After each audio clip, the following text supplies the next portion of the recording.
I call to order the October 11, 2021 business meeting of the Cincinnati Board of Education. We welcome everyone and request everyone in the audience to please silence your cell phones and electronic devices. Ms. Wagner, please call the roll. Mrs. Bates? Ms. Bolton? Present. Mrs. Bowers? Here. Mr. Lindy? Here. Mr. Messer? Present. Mr. Morosky? Here. President Jones? Here. Thank you. Okay, I need a motion to waive the discussion of the resolution on the alcohol waiver, which is typically done in policy meeting before it comes to the board. Because of the date of the meeting and the event, it's a request to present it tonight. I need a motion to waive the discussion. So moved. Okay. Second. Okay. I believe that's a roll call, Ms. Wagner. Ms. Bolton? This is a 48-hour waiver you're voting on. This is just for the waiver, the motion. No. Mrs. Bowers? Yes. Mr. Lindy? Yes. Mr. Messer? Yes. Mr. Morosky? Yes. President Jones? Yes. Thank you. Okay. Members of the public who wish to speak may do so by clicking the chat button now. The chat feature will be open for your request for 5 minutes. Please submit your name, your affiliation to the district, your school community, your topic, and your contact information if you want a direct response to any questions you might have. Approval of the minutes. I need a motion to approve the minutes from the special meeting, September 27, 2021. Business meeting, September 27, 2021. So moved. Is there a second? Second. All in favor signify by saying aye. Aye. Any opposed? Motion carries. Minutes are approved as presented. Ms. Bolton, please present in 5 minutes your budget, finance, and growth report. Thank you very much. And since we had a discussion about this previously, I'm really only resubmitting this for the record to be accepted this week. I will pay particular attention to a couple of items. One, we had a great report from the preschool promise folks and CPS preschool. We also began the discussions or continued discussions regarding the growth plan for the district, which is a responsibility of the Finance and Budget and Growth Committee, obviously. And in that, we were really pleased to see the work being done by the administration ahead of time over a number of months to be able to demonstrate to us the enrollment issues that we face. And I know we'll be talking a little bit about that later as well, but particularly the enrollment geographically as to where our students are coming from particular areas of the district to particular schools.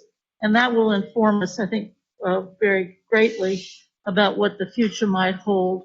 I, again, also want to emphasize, besides the enrollment and the growth issues, I appreciate the treasurer and her staff's work on, if you will, continuing to keep us up to date regarding grants and also the ESSER funds, which is something that Mr. Messer suggested we need to be able to be doing throughout this process. And again, included are the enrollment numbers, and we look forward to discussing more about that later. Thank you.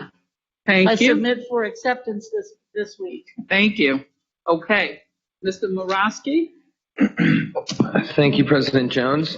The Policy Committee met on Friday, September 24th, 2021 at 9 a.m. in here, actually.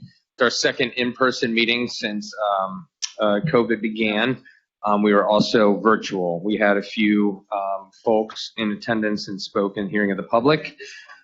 We began by looking at our committee of the whole review of bylaws. That was presented for acceptance at the last board meeting, and so I'm just submitting it here for the record since it's already been taken care of.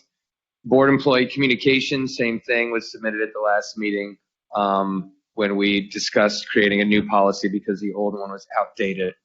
So again, submitting it here for the record, but on September 27th, it had been recommended for approval. The district organization piece, we will continue discussing on October 28th. I will point out a couple things. Committee member Bolton reported that the district organizational chart needs to be more operational and go further than directors. Needs to capture the current operation of the district, as well as the board's vision, mission, and goals. Committee member Lindy added about inquiring about benchmarking on what other districts require in their org chart. And so at October 28th, General Counsel Hoying will inform admin about the committee's desire to update the chart and benchmark other districts. Again, we'll meet at 9 a.m. in person and virtually. Then we had an update about the new required vaccine policy that is going very well, and I'll let other folks in the administration, I think, talk about that later on. Correct, President? Mm-hmm. Okay. So we'll have an update on that, so I don't need to spend a whole lot of time on it. But as people are aware, we have a required vaccine policy for staff and co-located partners in our district. We also had an update from Assistant Superintendent Bunty about our strategy for vaccinating eligible students. And she reported the district would have vaccine clinics the week of September 27th, which is come and gone, and that students being vaccinated would receive a $100 gift card. Students taking their second dose would receive a $25 gift card. Additionally, a clinic for student athletes was held on October 2nd, 2021. A couple board meetings ago, I had assigned administration to research and draft a potential policy requirement for students, similar to the one we have for staff and co-located partners. Right now, that's only students 16 and up due to state law, which says that you cannot administer vaccinations in a required fashion for anything that is not approved out of emergency status by the FDA. As such, we had an update from Assistant General Counsel Stephanie Scott, who did some good research. There's not a lot of precedent for this right now in the country. And so she took the version we had for staff and co-located partners, updated a lot of the language that we will discuss again at our October 28th committee meeting.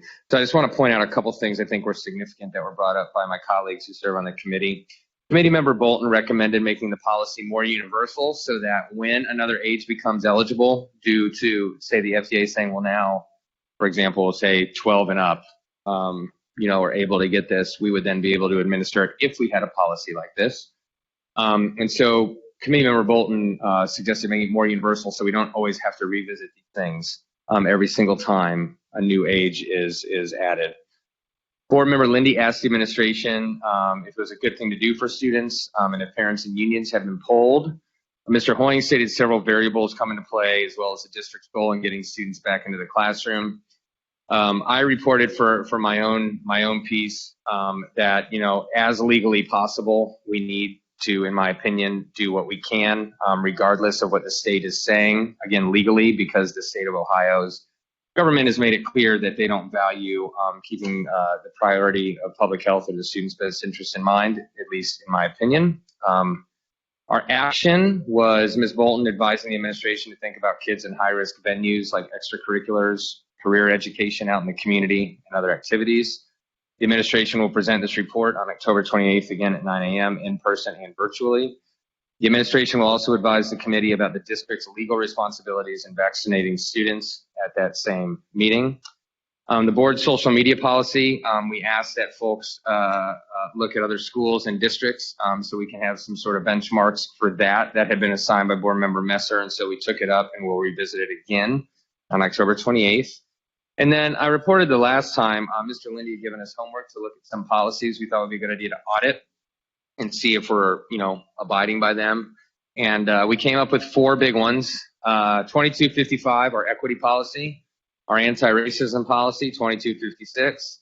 You all may remember we talked about 2261.01, parent and family engagement federal programs, which if we were to follow to the letters, like the best family engagement policy in the world. It's very long though. And so we're going to take a deep dive into that one. And then 6320, the purchasing of goods and services, which you'll recall, due to board member Lindy's leadership on the committee, we sort of revamped it in its entirety just recently. And lastly, transportation policies. Ms. Bolton reiterated the unacceptable plan in Metro's transportation of our students. She stated Metro is putting the district in a position that is violating our own policies. I, as chair, would agree with her. She advised we look at our transportation policies holistically and recommended reviewing Vision Zero and Safe Routes to School when we do. Mr. Lindy asked if student experiences are at a better place in transportation than last year and suggested he would like to see a comparison of data from, and when I say last year, I mean the last year, the buses, the last school year is kind of not the one we're talking about. We're talking about 2019. And see how different things are with student experience. And I brought up the idea of an RFP for another bus company, which we talked about last week as well. We had a few hearing of the public that are reflected in the minutes. I present these as written. Thank you. I'm actually going to go back. I want to ask first if board members have questions or comments about the policy committee report. Yes, Mr. Lindy. I do have a comment I'd like to add at some point about the student vaccine discussion. I'm happy to do it now. I'm also happy to do it later. Does it relate to the minutes? Yes. Yes, go ahead.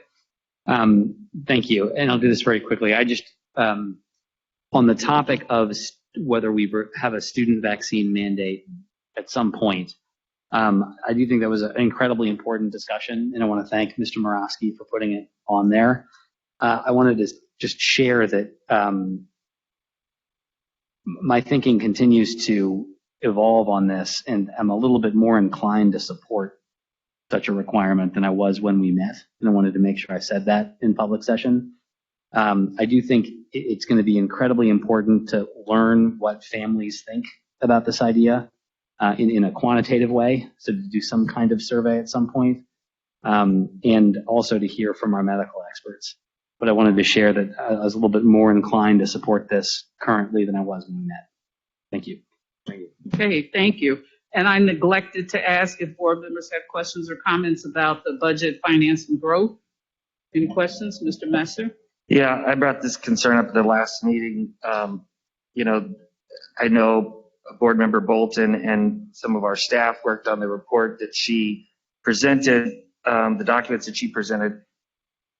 While I think it's perfectly okay for board members to offer that, I would put it very clearly in the minutes that this was what one board member brought.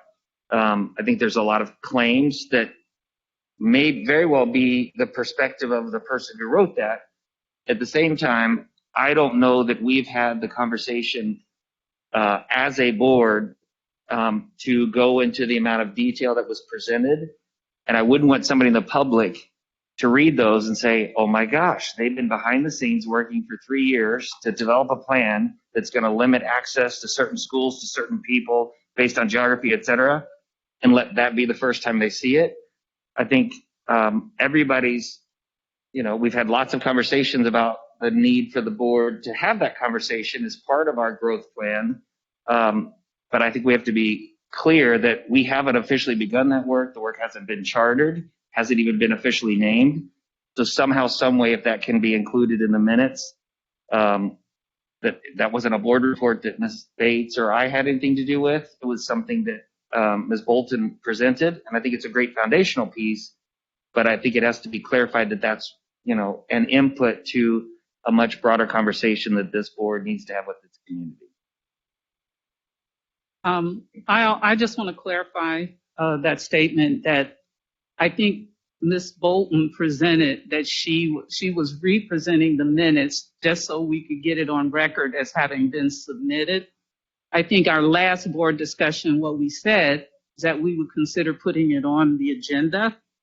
To your comment that about the one person presenting the information. So that topic will be on our Saturday work session agenda. We will start from scratch in terms of doing the general overview and presenting the information, the background information. So we're not adopting, by passing the minutes tonight, we're not adopting any action items related to that. We are going to begin to discuss in great detail so that people have a chance to question anything related to how that plan, how that was developed. I'm not even calling it a plan. It's just a step to get us to a full-blown discussion about it. So as I understand, just so we're clear, you're presenting the minutes because we didn't approve it the last time, but we need to get them on record as recorded. Are you okay with that as recorded? Okay. Yes, if I might, Madam President, respect what Member Messer is saying and certainly agree that this is in no way approving anything, but I do think the minutes do represent the dialogue that occurred that day, and I think the public records will speak to that, but I look forward to the further discussion as we proceed on this growth issue. Okay, thank you. Any other discussion, questions, or comments about either of those committee reports? Okay, thanks. Ms. Bates is not here tonight, but is there someone from her committee who can present the health and safety report? I was looking at Ryan. Okay. But Thank you, Ms. Bowers. Yes, before me, I have the report for the Health and Safety Committee that met on September 27th. We'll go through this quickly because I did not really review all of it in detail. You got 5 minutes. Thank you. Well, the good news is part of it's the COVID update I'll be giving in Cal because it was basically the same. So I can cover that piece. Well, we just had updates from our government liaison, Mr. Glover and Mr. Kearney, who were actually in person. Good to see them. There was some updates on House Bill 327, to prohibit school districts, community schools, STEM schools, and state agencies from teaching, advocating, and prohibiting divisive concepts. That was really receiving a lot of attention. There was a presentation or discussion with Assistant Superintendent Bunty around updates on our school-based health centers, and she did give us information that based on the Cincinnati Health Department school-based health centers, 75% of students have been vaccinated. I hope I'm saying that correctly. Okay. And then she gave us updates on two suicide prevention programming, inclusive of Grant Us Hope and Sources of Strength, or Hope Squads and Sources of Strength. There was also some information provided to us around CPS Discipline Data. And currently to date in 2021, we have had 681 student discipline reports, and then they were broken down into categories as to what those discipline offenses were and where they ended up as far as alternative learning centers, alternative placement, out of school suspension, and then we actually had a percentage of referrals for discipline, and it behooves me to see that it's 80%, which is not surprising, but it's kind of concurrent or conducive to what we've been talking about of African American students. 80% of those are part of the discipline referral. We also got an update from Assistant Superintendent Bunty regarding because of the breakdown in the system, or something happened with our system regarding COVID input for our staff. So it was a request, and it has already occurred and passed. And October 1st, be extended to October 8th. So we're past that. We'll have more information about that later. She also identified that surveillance testing is currently going on in 18 schools. And by Thanksgiving, all of our schools will be able to have surveillance testing. We had updates about the SRO. We talked about a memorandum of understanding, ongoing professional development and restorative practices, redesign of the Promise Center, collecting data and highlighting the results of the SROs, actual collaboration, a meeting between the principals and the SROs were coming up also. And then we had a presentation by Ms. Connie Solano about civil rights data from the Department of Education. There was a comment by Chairperson Bates that she wanted to see the data that was submitted to the Civil Rights Data Collection group by the Young Activist Coalition, and data submitted by CPS to the Civil Rights Data Collection, because there were some concerns about discrepancies.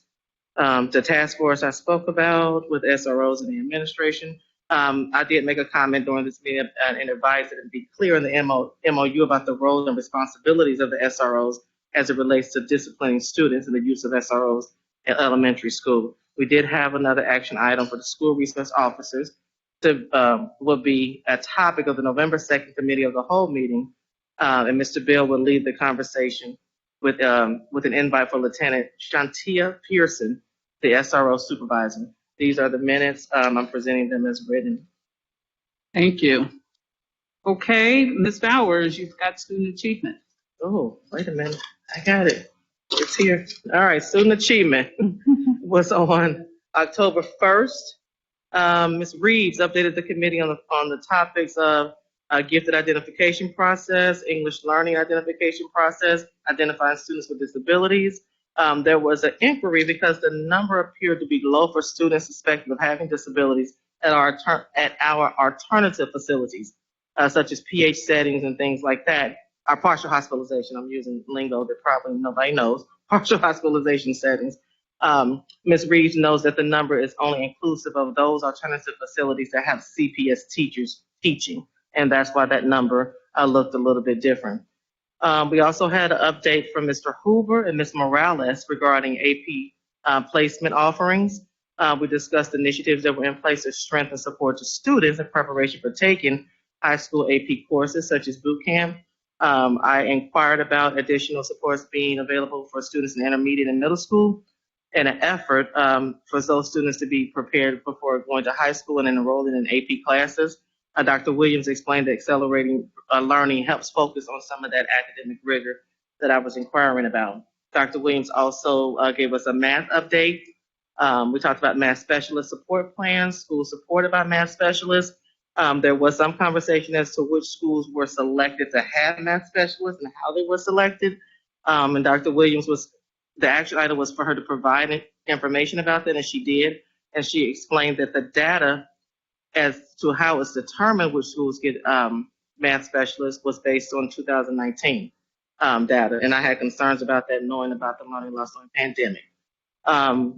Ms. Wang informed the committee about professional learning opportunities. She talked about the importance of having engaged metrics and them being tracked for staff, and the importance of professional development to learn and grow. And staff identified that it makes help them do their job better, grow and advance in their careers, and staff improvement in their performance. Other business that we talked about was making sure that the families knew that and understanding that the district was moving toward having our Montessori elementaries be feeders to specific Montessori high schools. For example, schools Parker Woods, Gamble, and Dater would be feeders to Gamble Montessori High School, and schools such as Pleasant Ridge, Sands, and North Avondale feeders to Clark to help balance out some of that those spaces. Committee voting reiterated to the board in support of additional Montessori High School in our district, like a third high school. And Assistant Superintendent Murphy identified that would be something that we could look for fiscal year 22-23. Chairperson Bowers and Mr. Lindy, we advised the administration to make sure that we're being equitable in our sibling enrollment. There was talk about a teacher allocation committee. There was some concern about that. We've been hearing from the community, and so Ms. Murphy was going to follow up with the Assistant Superintendent Bunny regarding TAC enrollment numbers. There were 3 candidates for hearing of the public. I don't believe Mr. Nicholas was able to get on, but he was advised to send an email to us so we can follow up. Mr. Ozzie Davis had a concern regarding teacher allocation, as well as CFT President Ms. Julie Sellers also talked about teacher allocation. These are the SAC minutes, and I present them as written. Thank you. And again, I forgot to ask about discussion for the health and safety, but we'll start with student achievement. Any questions or comments? Student achievement report? Yes. Interested to know if there's any development since that committee meeting or prior to that committee meeting about where we are, the status of TAC and status of teacher reassignment. Thought that might be something that perhaps the interim superintendent would be interested in sharing with the public and with the board. Yes, absolutely. I'm proud to share that our team customized the approach. We talked to each individual school and made decisions based on school needs. And I would like to stress that no one lost their job. Everyone still has a job. And what we were able to do was match the licensure with our teachers. So more certified teachers are in front of students. And then we shifted other positions to support with our subs. So it was double fold. It also helped with our staffing need as well. Any other questions or comments about the student achievement report? Okay, so going back, any questions or comments about health and safety? Yes, Ms. Bolton. I noticed in the health and safety update regarding the resource officers and that continuing discussion, there's a community committee that is cited as an advisory committee. Who appointed that advisory committee, or was it volunteers, or how that committee was formed? I think it's great. And then the other part is my concern about improving our statistics and improving our ability to more fairly render discipline, whatever. One way to improve the statistics, obviously, is to do it right and do it fair and correctly, but also it would be to limit some of the reporting by schools, and hope that the district administration is watching that very carefully, so that school self-reporting, it doesn't decline because it's not being reported. I'm just interested in that. Absolutely. I think accuracy in reporting is important, and how we report and standardize the approach. And then Assistant Superintendent Murphy can speak to the community engagement. Thank you for that question. Like many of our other community engagement opportunities, we reached out to our good friends Cohere. We did ask them about some of the people who participated in the past with our policy around racial justice. Some of them were able to participate, others not. And then they did solicit other community members to participate. I think the names of those members were in the report. And if you want me to pull that out and send it separately, I'm happy to do that. Most of the names, some of the names appear in the minutes, so I think that's great if I recall. So I just wanted to know. We were continuing to build with our partnership with Cohere, and then follow up from the anti-racism policy. That makes sense. Thank you. Thank you. Ms. Bowers? Yes, thank you, President Jones. I just want to reiterate my concern regarding the Grant Us Hope, or Hope Squad suicide prevention program. The concern around the cultural equity or cultural awareness or responsiveness of that program. And I wanted to note that they have identified 2 of our schools already on their website, and we're not using, I don't believe yet, that program, but we're listed on their website as using their program. So that's concerning too, because I was trying to find data on how it was working in the schools, if they're using it, because that would give it some background with being culturally responsive in our population, with our population of students, but those schools are not using this curriculum. So I just don't think that I'm concerned about that I want to make note that I'm concerned about that curriculum. Okay. Yes, Mr. Morowski. Thank you, President Jones.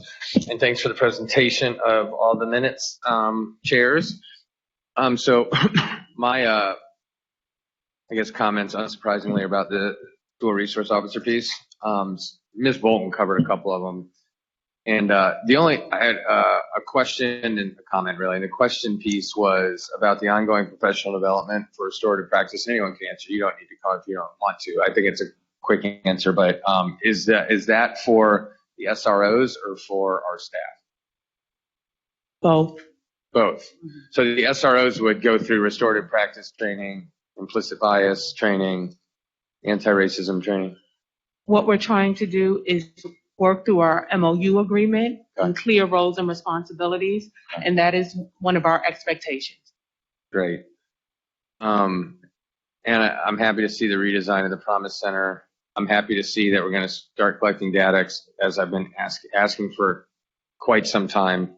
I just want to point out that the minutes say collecting data highlighting results of the SRO program, and the presentation of the minutes, Ms. Bowers noted that the committee found some discrepancies between the ACLU data presented by the young activists and ours, but I haven't seen those discrepancies, so I'm hoping that we're not just highlighting and finding things to highlight, but that we are actually presenting the data that counters the ACLU data, because we still, going on a year, have never seen it. So I'm happy and encouraged to hear that it's happening, but we need to see something. I just believe that we are on the agenda in November for a full presentation Thank to you. the board. Great. Thank Yeah. you. I agree with you, Mr. Morosky. It's been a long time, and I think it's good to hear that now something's coming forward, because I think we do need to review. Thank you. Okay. I believe, Mr. Messer, you're presenting Committee of the Whole. Yes, thank you, President Jones. Committee of the Whole, just a week ago, 3 major topics: preschool promise, health and safety, and additional transportation discussion. As it relates to preschool promise, a very uplifting year 4 update from our partner, Ms. Jackson, and Dr. Hinder, who gave a comprehensive view of where we've been and where we're headed, and an expanded view of how we're looking at the whole child, which fits very well to what we do here at CPS. So that was a really nice update to hear that progress and the accomplishments over the 4 years. Health and safety, Assistant Superintendent Bunty gave a very thorough update on, and fairly standard, kind of where we are today throughout our community, but also gave us an update on our progress towards achieving the expectations established in the board policy that called for a vaccination requirement or testing requirement for all staff. I'll save any additional updates for the superintendent report a little bit later. That's very exciting, the progress that's been made there. We also then switched to transportation, and a couple of things. First, Ms. Amat gave a summary of the meeting with SORTA that took place on October the 1st.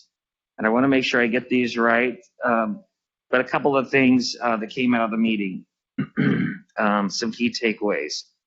CPS made it very clear that families and principals continue to be concerned about length of bus rides, timeliness.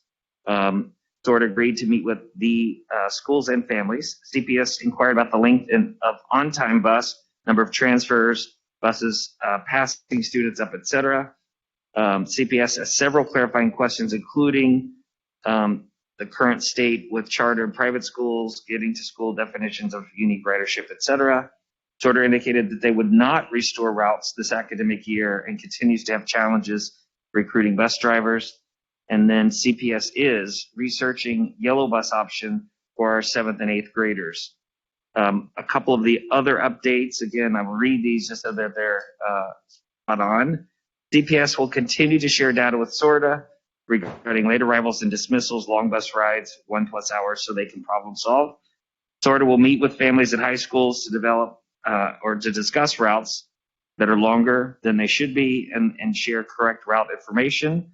SORTA will send a letter to families to clarify routes, and SORTA to email Interim Superintendent Amat daily ridership numbers for each student and how long on their rides to and from school, so that we have those, because it did appear that their estimates seem to exponentially increase since the last time we met.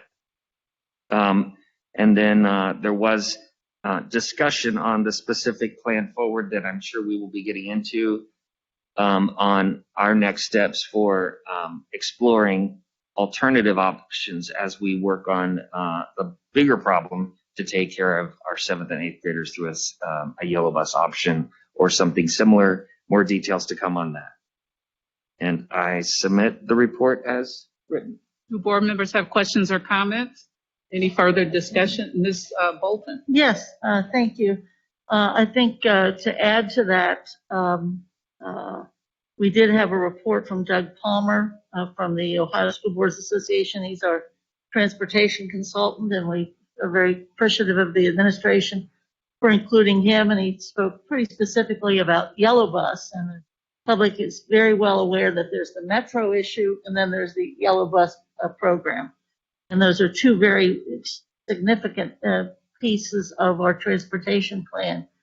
It was said at the committee too that the administration is contemplating, or rather contemplating, and they have been for many, many months, the issuing an RFP. And I know that the committee, at least a few members of the committee that day, did express some concern about fast tracking that RFP and wanting to wait until the board had had further discussion and the superintendent and treasurer were able to report back to us more information about our situation with both Metro and Yellow Bus. So I think that's important. And again, as Mr. Messer said, we're waiting probably for that opportunity to have further discussion and data, and really appreciated the fact that the interim superintendent was able to get the SORTA board chair and a board member, as well as Mr. Haley, the CEO, to, in a very declarative way, say that the SORTA has no intention of restoring the extra routes this academic year, and at least did not seem interested in engaging in a discussion about future years. Thank you. Okay, thank you. Any other questions or comments on that report? Okay. All right, I need a motion to approve the committee reports. So moved. Is there a second? All in favor, please say aye. Aye. Any opposed? Motion carries.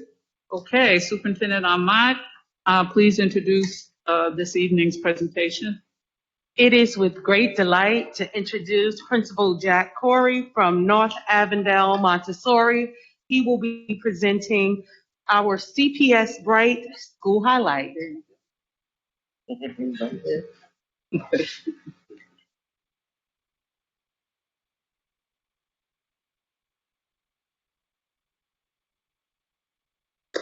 thank you for that introduction. It is a pleasure to be here. But before I begin, I do want to say thank you to all of you. Your time during the pandemic and the commitment to excellence and to do what's right for our kids, whether people agree with you or not, you stood fast and you showed up every day for a very thankless job. So I do want to say that that is very appreciated on our end.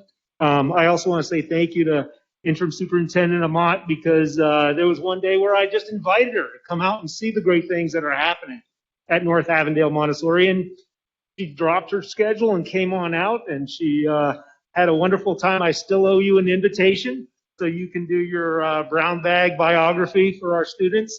They were doing that, and they wanted to see Superintendent Amat, what 3 things she treasured the most in her life. So we'll make that happen. I was only told 10 minutes. So this list that I'm having is not going to be extensive and is not going to be complete. But the first thing we're going to talk about is academics. And when people think about academics, they think about our classes, our math, our English, our reading, the grades, the test scores. It's so much more than that. Next slide, please.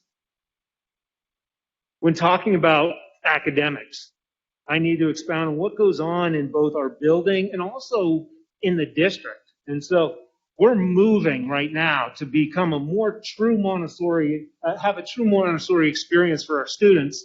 And the Montessori work group that was started in the district last spring, and the work, how it's evolved from going from an accreditation piece to looking at the curriculum and becoming truer to our Montessori roots, is really being uplifted in our building. And October 4th, professional development, we got together, all the Montessori elementary teachers on a Google Meet, met, and we had this cross-district dialogue about what we needed to do and how we could serve students better. And that has just uplifted a lot of the Montessori teachers. So just within our own building, we're getting excited about moving away from taking the standard curriculum and quote unquote Montessorifying it and really running a true Montessori curriculum. Also, the teachers just working across buildings, getting all the 6 to 9 teachers. That was the group that I led, and to have input from North Avondale and Data and all the different places. This is the first time I've ever experienced that in our district, and it's something that we need to continue. Also, all of this moves towards what is our goal as a district? Every first grader reading, okay? And we truly believe we can do that with a Montessori curriculum. But more than that, what you did when you approved a K-1 reading specialist, that is a game changer. We had one reading specialist that was trying to serve the whole building. And looking at some of the reading or the losses that happened during the pandemic, to add another person that can concentrate just on that K1 piece, I put out to the staff, hey, I got to talk about great things that are happening here. Narrow down the list for me. And the first thing that came out was that K1 reading specialist. So that really is truly a game changer for us. Takes our other reading specialist, who's now going to concentrate on our 2nd through 4th grade readers. And then 2 weeks ago, I found out we were going to become a targeted Title I, a targeted assisted Title I program. And we're going to put that toward reading to address the reading losses also in the 5th and 6th grade and to add some more tutors. Teaching reading and recovering from this pandemic is a case of infinite needs and finite resources.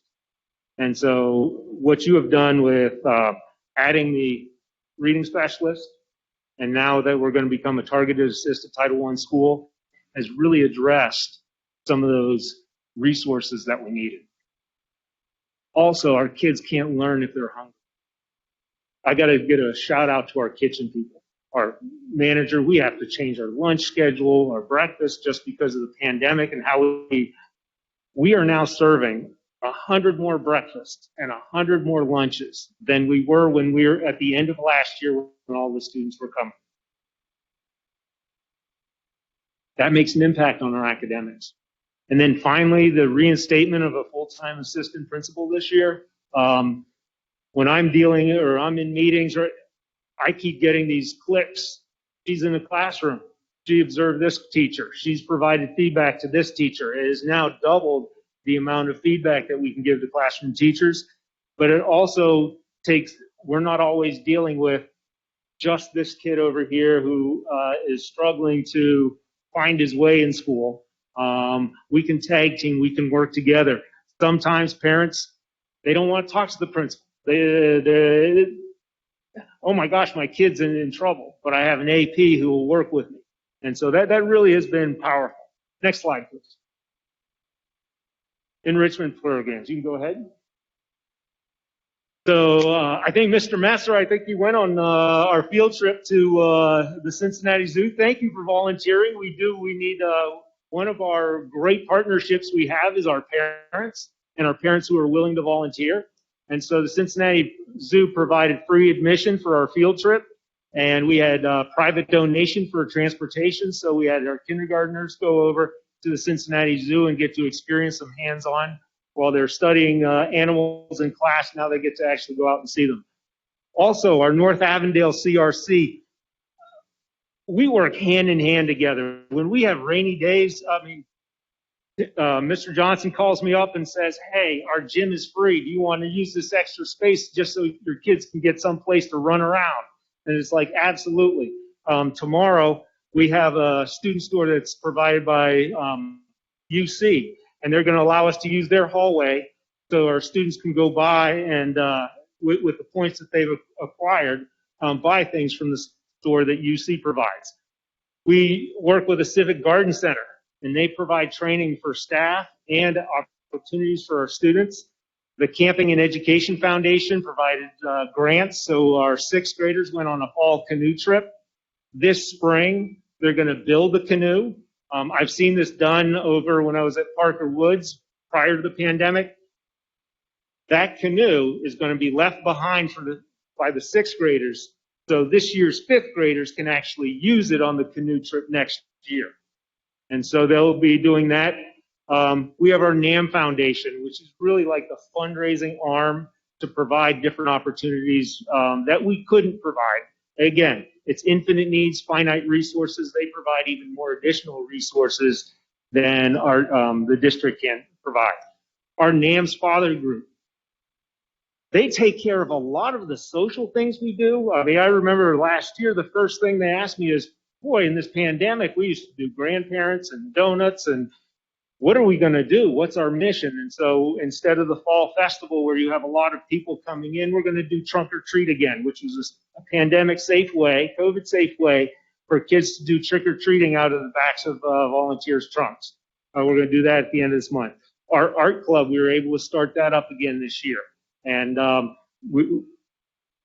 while it's on a limited basis because of space, it really provides an opportunity for, you know what, some people may not be just that math student or that reading student, but art keeps them engaged and keeps them coming back and wanting to come back into our school. And then our cross-country team.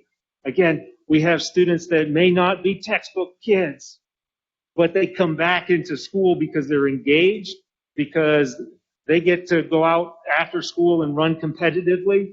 I keep telling them, as soon as I don't have a meeting, I'm going to go out and run with them. I promise I will. Our first meet was actually going to be at Withrow this week, so excited to see them. Next slide, please. So we have new staff. We actually have one more to add to that list. And Thelma Lear has started last week, so didn't make the list, but new to the position. So we have Lori Davis, who was a reading specialist. She has taught 9 to 12. She's taught 6 to 9. She is now doing 3 to 6. She has a great understanding of what goes on in Montessori and where our 6-year-olds have to be in order to move on to the next level. Miss Shelley Belilti was one of our super subs, and when we had a position, our hiring committee said, hey, we want Miss Shelley to come and teach. Tia Miner, also one of our super subs, and when we had a hard time attracting a Montessori credentialed teacher, we put Miss Tia Miner in there as a long-term sub, and she's doing a phenomenal job. Billy Scott was one of our paras, and he had a college degree, and so because 2 of our super subs are gone, we moved Billy Scott up into the super sub. The guy does everything. If you've been in our building, it's like, can you do this? Yes, he can. Can you? He is now our testing coordinator. Had to be out last week just when we started testing. Guess who stepped up and was able to do the test? Mr. Scott. Stacy Armstrong, she is our grade 2 to 4 reading specialist, and then Amy Hawkins, who was in 3 to 6, is now the K1 reading specialist that I talked about earlier. We have Miss Karen Rost, who comes from New York. I think you went through her classroom, yes, and she has over 20 years of experience in teaching, and she's new to Montessori, but she's already enrolled in the Montessori classes at Xavier, and she's rolling up her sleeves and diving right in. Mr. Adam Bauman was at Gamble Montessori. He was a para, became a long-term sub, and he was one class short of his Montessori credential before we snatched him up and hired him and so he's doing a phenomenal job. Miss Christina Holler is our intervention specialist, and here's another piece that you guys hit out of the park: a full-time school social worker. That has really, it's not just the attendance clerk who sends out letters. Ms. Harris works with families, finds out why they're not getting their kids to school or why their kids are constantly late. And she works with them, and really and truly, like, kids can't learn if they're not there. And so Ms. Harris is making sure kids are there. Miss Corey Brown is a new addition. Actually, her mother works at the school. She is one of our paras now in the 6 to 9 classroom. And Miss Sakina Pitts has a student there, and she's working with our 9 to 12. We have a lot of people that they like the little kids, and she goes, I want the 9 to 12. And so it's just great to have somebody there who the kids respect, because she's a mom. She knows how to handle students. She's just gifted that way. And then also Thelma Lear, who is now a new 3 to 6 para. She is just brand new, but she has that grandmotherly approach to students. And I see her walking students out. 3 to 6, you know the energy they have. They follow her like she's mother done. So again, I can go on, and I know you've probably seen in my newsletters, there's many times where I just say, I just felt like I hit the jackpot of schools as a principal, and I couldn't be happier to be there.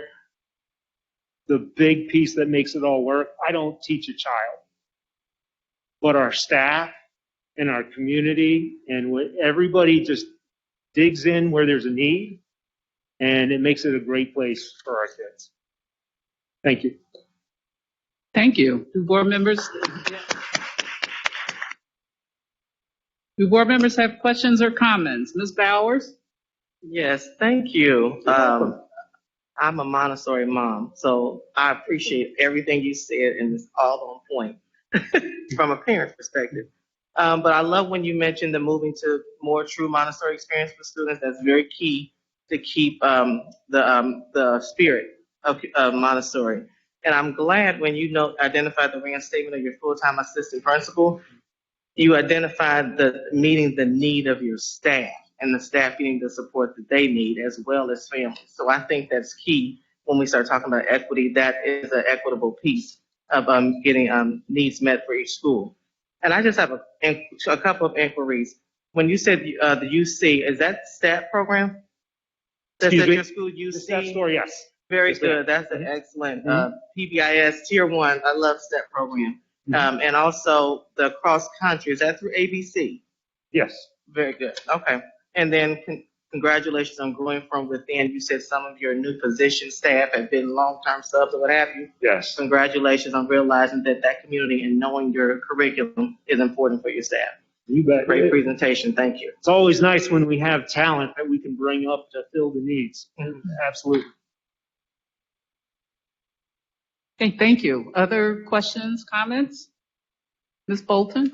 Yes, thank you. As who has close friends whose family attends Parker Woods, we're still missing you at Parker Woods.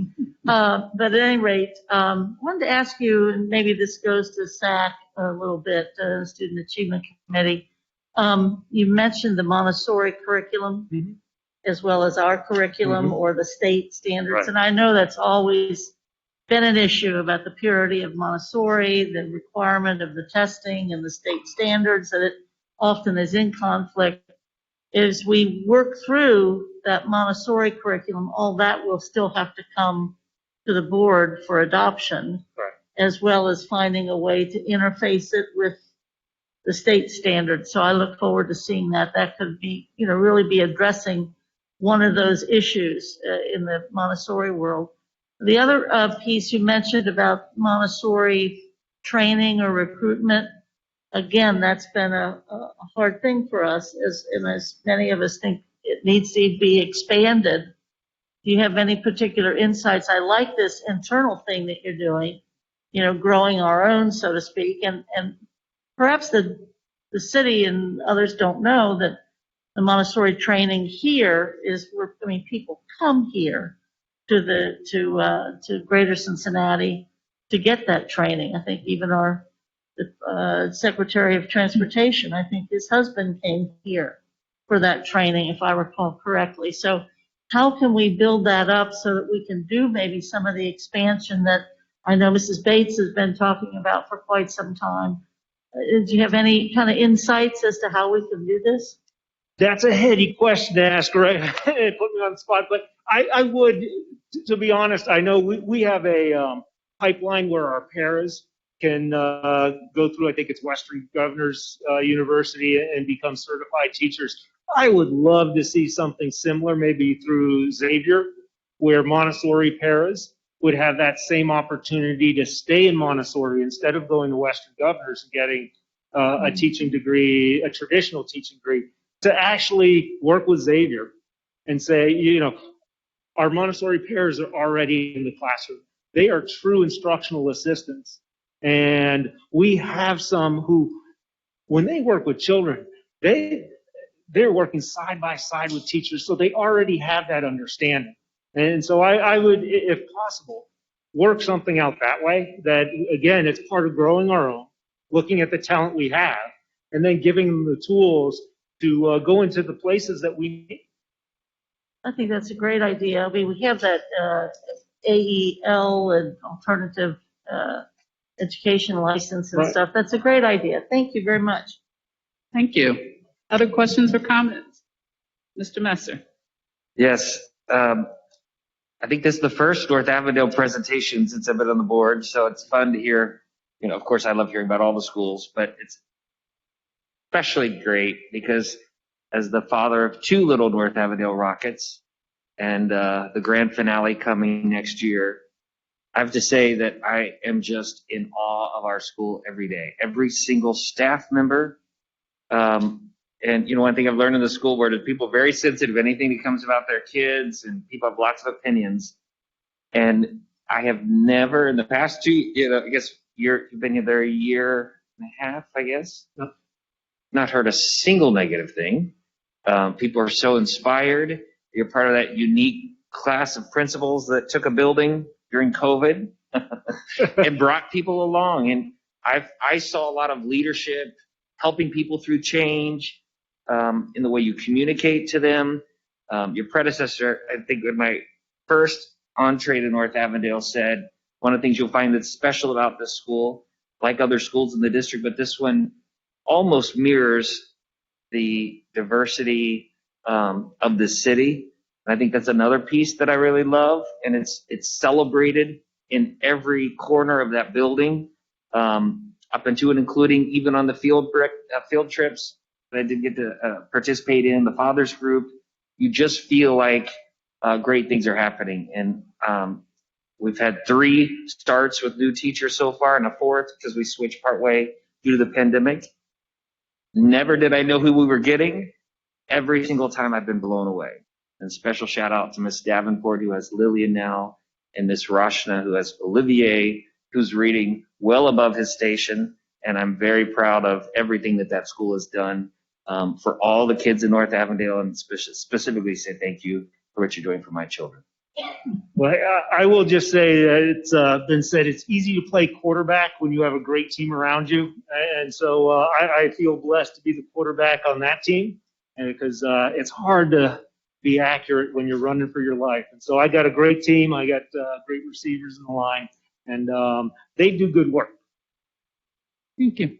Any other comments? Mr. Lindy? Thanks, President Jones. I'll be very, very fast. I just want to say thank you for all your work, Principal Corey. I think we're lucky to have you, and grateful for everything you're doing for North Avondale Montessori and for the rest of CPS. Thank you. Appreciate that. Okay. Well, we really appreciate your presentation. We love hearing about the great things that our schools are doing. And we all look forward to seeing you back here again with another glowing report. Wishing you much success for the year. Anytime. Yeah. I just one last thought on this, and I always feel like we're this like diamond to CPS, and I should, but as I hear other stories and I hear all the things, I talk to other principals, especially in meetings, and those things get me motivated. It's like we're this bright diamond in a tennis bracelet. There are a lot of bright diamonds in our schools, and you know, one diamond has its worth, but when you put them with all the others, the worth just goes up. And so, just fortunate to be in CPS, and very fortunate to be where I am at North Avondale Montessori. Thank you. Thank you. Great.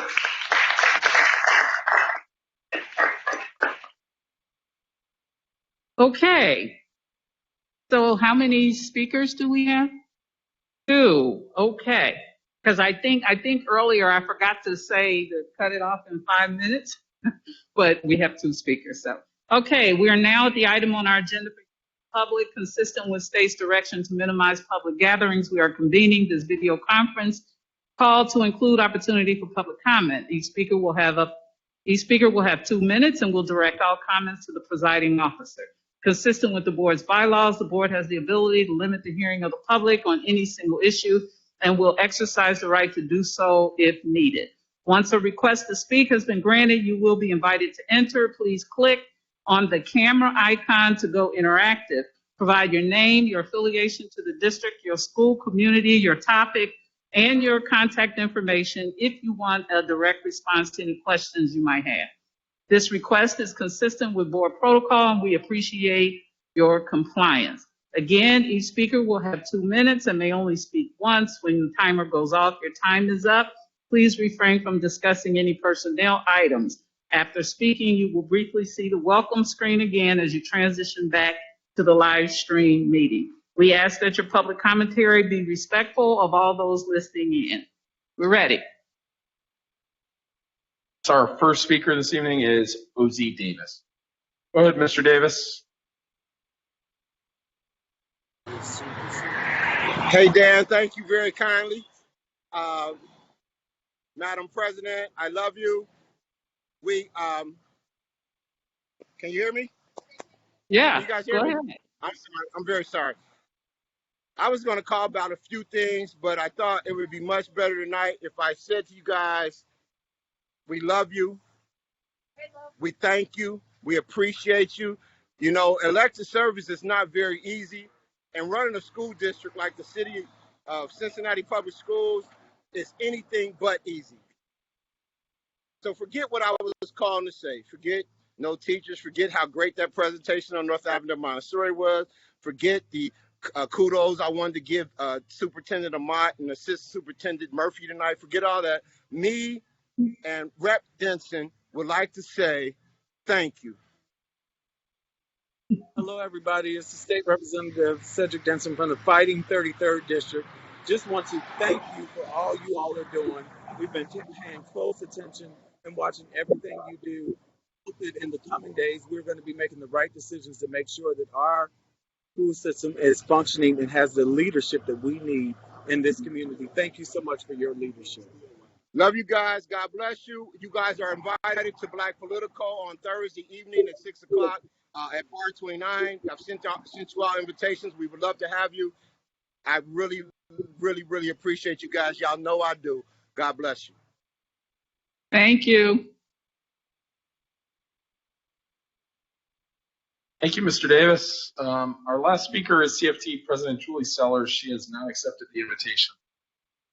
Say that again. She has not? She has not accepted the invitation. Okay. Well, we'll move on. Okay. Does anyone have any kudos? Mr. Messer. Yes, this is going back, it's kind of briefly mentioned, but one thing I didn't want to miss, you know, let's face it, transportation is not an easy job, transporting a huge percentage of the 36,000 plus kids that we serve. And one thing that I took away from the committee of the whole meeting was the consultant from the state. And I don't think he had to say this, but he complimented our team. And, you know, I think that's a thankless job. And I thought it was very, very important to note that the consultant from OSBA, right, that's where he's from, complimented them on the work that they're doing, some of which was outside of their control, and they're doing the absolute best they can. So thank you to everyone who's working on the transportation topic and that portion of educating our children. You're appreciated, and it was so nice to hear those nice words from him. And then second, anybody who knows me knows that I'm the proud papa of a very strong-minded young woman. And today is International Day of the Girl Child. And we had a little celebration over breakfast at home this morning to talk about that. And the boys were trying to understand, Olivier specifically, well, why would they be treated differently? So we talk about that. And as you look at the theme for 2021, a lot is making sure that girls have equal access to technology and information, et cetera. And I thought, wow, I wish every little girl in the world had access to what CPS has made available to all of our children, with getting devices in the hand and making sure children had access to internet, et cetera. Obviously, that's not the way it is globally. It's an important time for us to pause and celebrate our little girls and our big girls who once were little girls, and do everything that we can do to ensure that we're raising them both at home and within our district to make tomorrow better than today. So happy International Day of the Girl Child. Thank you, Mr. Messer. Other kudos? Mr. Lindy. I'm sorry? That's next. Okay. We're still asking for kudos if anybody has them. If not, now we'll move on to retirements. I was just worried I had messed up the order, so I apologize. No, you're good. wanted to announce retirements for the evening. We have one tonight. This is Principal Harry Vole from Roselawn Condon. Wanted to thank him for his career of service to the Cincinnati Public Schools and wish him the very best in this next chapter. Thank you very much. Thank you. Okay, so moving into our board matters items, we have two. The first two are were put on the agenda by Ms. Bolton, and so I'll turn it over to Ms. Bolton. Thank you. I think we, for all intents and purposes, covered the comments about transportation, and we look forward to that fact-finding and further exploration and discussion with the administration about the future as well as the present. So I think that's been covered. I just put on the enrollment challenges. I mentioned this a couple of weeks ago with the development of immigration and refugees from both Afghanistan and also from south of our border, as well as other places. There, if I recall, the last time we had large numbers of immigrants and refugees arriving in the United States, many of them came to our school district because this has been a sanctuary city by the State Department. And indeed, we have seen enrollment increase significantly during those times. And I just hope that we are preparing ourselves for that, because it is a challenge, and it's a welcome challenge. Some of us will recall when we did multi-language resolution a few years ago of welcoming folks to our district. But also, it's come to my attention by some folks too that the Archdiocese, the Catholic Church in Greater Cincinnati and in a couple of, I think 3 of our counties, is also reorganizing itself. And its reorganization is,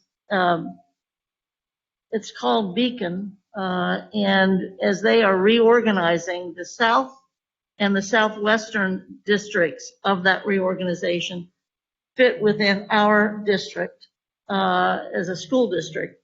And one of the things they are, I hate to use the word, this is a Presbyterian trying to say this, consolidating, if you will, a number of the parishes together. And it will be impacting possibly the local schools within those parishes.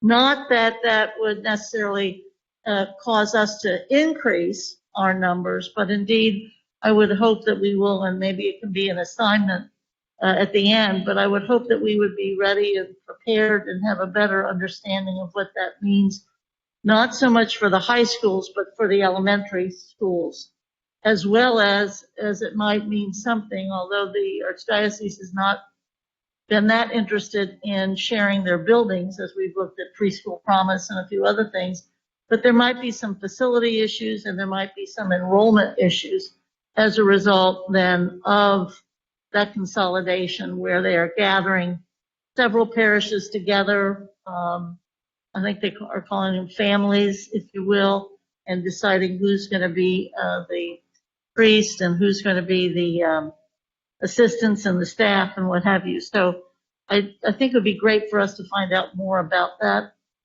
And I would encourage us to do that. I would also encourage us to be prepared, even if it means dialogue with the State Department regarding refugees coming to Greater Cincinnati as they come to our district. So thank you. Thank you. Okay, Mr. Lindy, I believe you're going to give us an update on the superintendent search. Thanks, President Jones. Could we bring up one slide?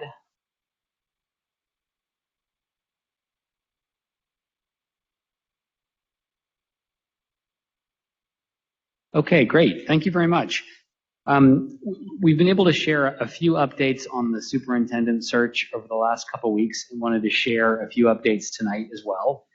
Our whole board believes that community engagement is just critical to the superintendent search.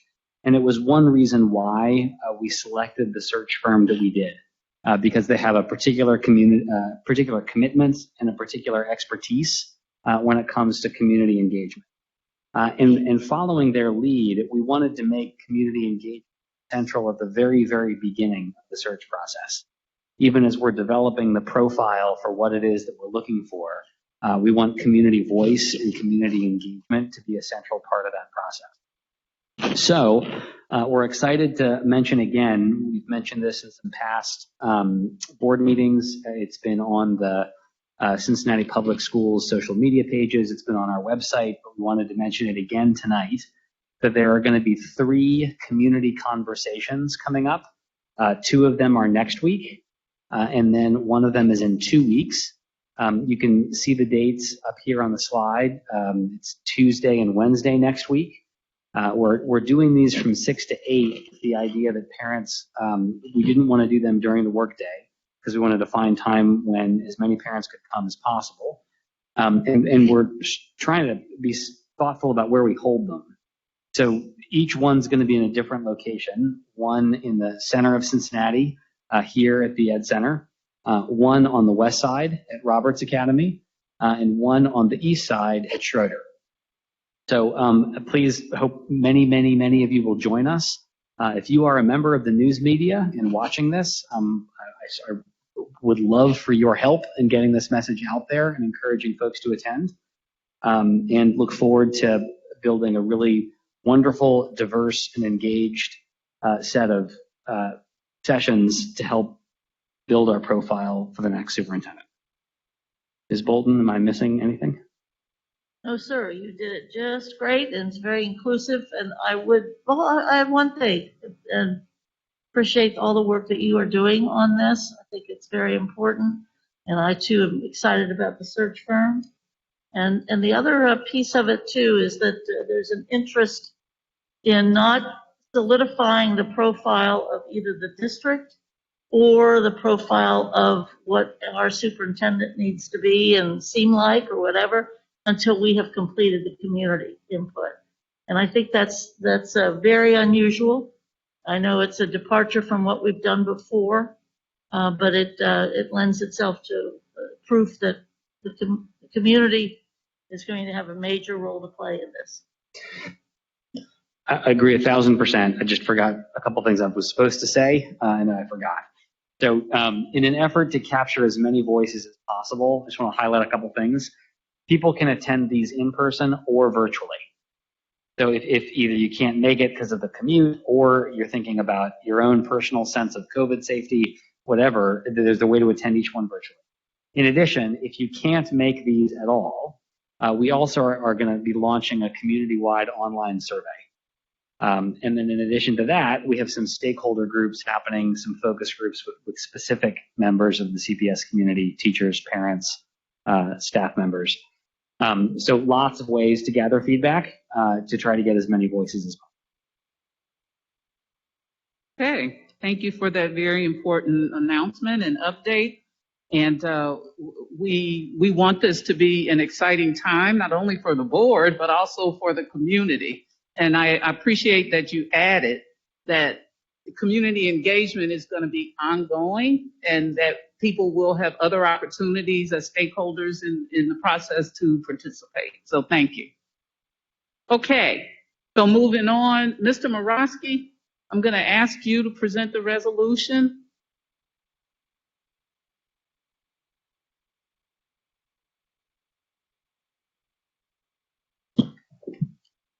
Did we not waive it though? Or the I'm sorry? 48-hour, never mind, got it. Sorry. I'd like to present a resolution to request a waiver for alcohol to be served at an event at Woodward Career Technical High School celebrating Melinda Tubbs Wallace's selection as a Cincinnati Enquirer Woman of the Year. Present the resolution as written. Okay, is there a second? Second. Okay, any discussion? Ms. Wagner, please call the roll. Ms. Bolton? Yes. Mrs. Bowers? Yes. Mr. Lindy? Yes. Mr. Messer? Yes. Mr. Morosky? Yes. President Jones? Yes, thank you. Okay, interim superintendent Amon, do you have a report? Yes, I do. Thank you.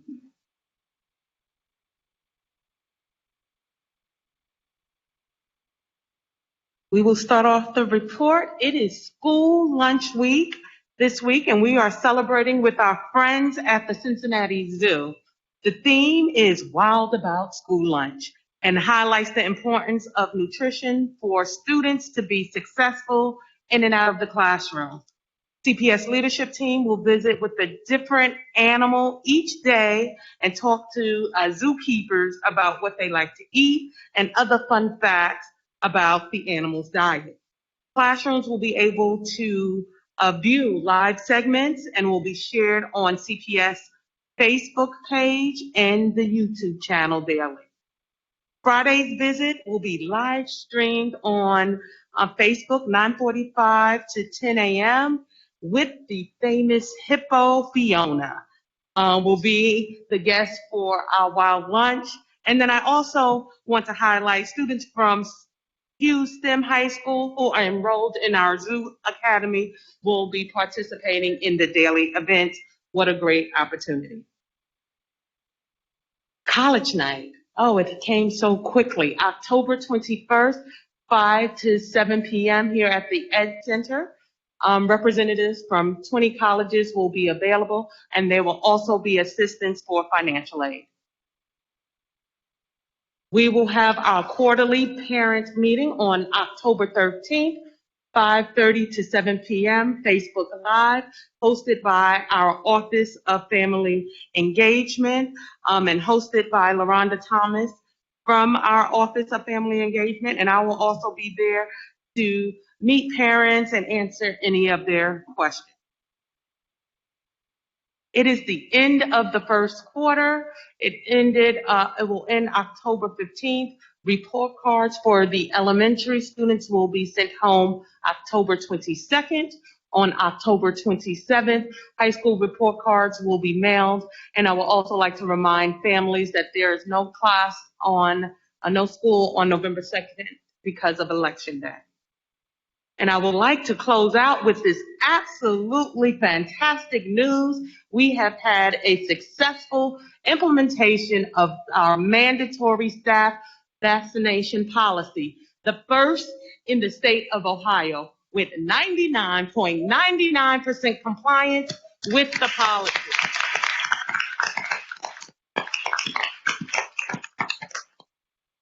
%87% of our CPS staff is vaccinated. 408 newly vaccinated staff as a result of the policy, and 12% of our CPS staff will participate in weekly testing. I want to thank our incredible staff for prioritizing safety and helping keep our classrooms open in person. Thank you so much. That concludes the report along with my written superintendent's report submitted for your approval. Thank you. Do I have a motion to approve the revised superintendent's recommendations? So moved. Got a lot of those. Is there a second? Second. Any discussion? Yes, Ms. Bolton? Yes, thank you. Just wanted to ask on the revision that is in red regarding an appointment. I think it's on page 10. Is that a new appointment, a new person or a new position? Or is that the replacement or filling of the resignation that occurred earlier this year? That is correct. It's not a new appointment. It's a vacancy. Thank you very much. Okay, any other discussion? Okay, Ms. Wagner, please call the roll. Ms. Bolton? Aye. Mrs. Bowers? Yes. Mr. Lindy? Yes. Mr. Messer? Yes. Mr. Morosky? Yes. President Jones? Yes. Okay, do I have a motion to approve the revised report of the treasurer? So moved. Second. Okay, I believe Treasurer Wagner, did you want to add, there's apparently another revision you just wanted Yes, to know. there was a typo on page 12, item B, the assured agency. The ending date should read October 31 of 22 and not June 30. Okay, everybody note that? Mm-hmm. Okay, any discussion? Ms. Bolton? Yes, just a question on the facilities piece in the treasurer's report, I believe, on the Walnut Hills High School dome. Is that the new dome or the historic domes that is above the library? This is about the new No, one? this is the new dorm, the building of the new dome. Is that amount in addition to the amount that we paid for in purchasing it? I think the money that we've spent in the past was, and I'm not sure if Ms. Solana knows yet, but was on the design and the architecture's information, and this is the materials. Beyond that, I don't know. We'll have to get some further information for you. Did you want to add to that, Mr. Hoyne? Okay.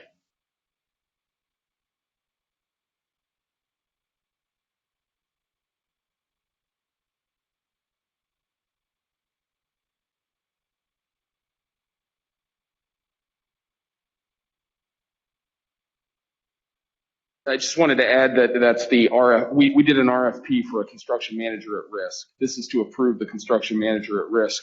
Subcontracts will be separately approved and by the board. So as we get bids in for the smaller or the subcomponents of the project, they'll be approved.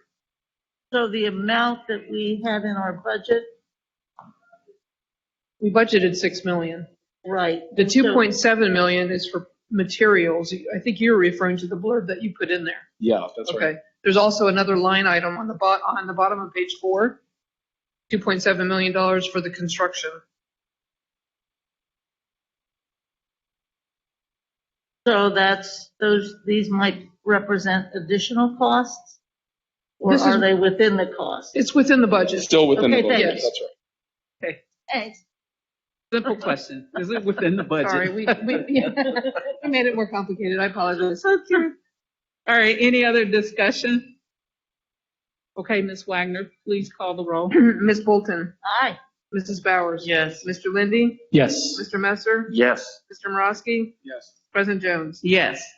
Okay, under inquiries and updates, that was actually my item. I don't know if it's an update inquiry. It probably is an assignment. So since assignments follow, I'll just go ahead with it. We usually do a tax budget hearing in January, beginning of the year, but it wasn't noted on the calendar. So I wanted to ask the two people who did the calendar if you would just take a look at it, see if it makes sense there. I believe that's the date. It says organizational meeting. I'm not sure what the date of the organizational meeting is, but just let me know if that's a date so we can make sure that our staff put it on the calendar. And if we need to formally add it, we can do that. So if you would follow up on that, I'd appreciate that. So I guess that's more of an assignment. Since we're moving into assignment, I'll just make that an assignment. Madam President, Yes. can we ask the treasurer the requirement? This is the only budget hearing that I think is required by state law. And we usually squeeze it in, and there's not necessarily, it's a tax budget. It isn't any kind of where people are participating in what they want to spend or don't want to spend. Right. What's the time frame, if I could ask the treasurer? So by the end of January, we have to file our tax budget with the Hamilton County Budget Commission. When we're required to have a public hearing, you're right, is the only requirement that we have on the other hearings we do in the budget was just for engagement. This is a requirement, and the tax budget is for the auditor to certify that we're bringing in enough resources to make our paid debt obligations. And that's really all it's for. So is it best to do it earliest in January? Yeah, they're usually the second week in January, I think, is their meeting. And so we always have to do it that first meeting in January. Okay. All right. So if you could verify if that is the first meeting and make sure that it aligns with whatever we're doing that day. Okay. Assignments? The assignments. We'll just start down the line. Mr. Morosky, do you have one? Okay, Mr. Lindy, go ahead. Less of an assignment, but a very short announcement. Is that okay? Okay, more of an update. Go ahead. I'm Update, sorry. great. Yes. Do you want to go first? So I just wanted to wish everyone in the CPS community a happy National Coming Out Day today, October 11th. I have many fond memories of being in the first group of what we then called the Gay Straight Alliance at Walnut Hills High School. This was back in the late 90s. I'm sure there is a group today. I imagine its name is a little bit different. But I'm very proud to be a board member for an organization that has the equity policy that we have. And it really does say everyone should feel a part of our community, regardless of any background, including LGBTQ background. And I would just offer that, that's our aspiration. I think it's another question whether that aspiration is true. And I think I would just want to invite, if people in our community are having experiences that say either yes, we're absolutely living up to that standard, or no, we're not. I just hope you'll share that feedback with your teachers, with your principals, so that all of us together, because I think it's everyone in the district's job to make sure that we make that aspiration a reality for all kids today. So happy National Coming Out Day, and thank you. Thank you. Mr. Morosky? Yeah, mine was along the same lines as far as an update or an announcement, and that would be to recognize in similar fashion, but Hispanic Heritage Month. Similar to Mr. Lindy's comments, we always welcome feedback. Are we doing a good job? Could we do better in places? I will say for my part, I've been on this board going on 4 years now, and in those 4 years, I have seen a tremendous amount change for the better regarding our Hispanic community. And this is along the lines of Ms. Bolton was talking about this as well. We had a number of immigrants at the beginning of this calendar year that were coming into our district. I know we did a lot of work in the summertime with folks. I know that we have put immigration attorneys in buildings to work with families. I'm proud of that work. But again, if we can do better, please let us know.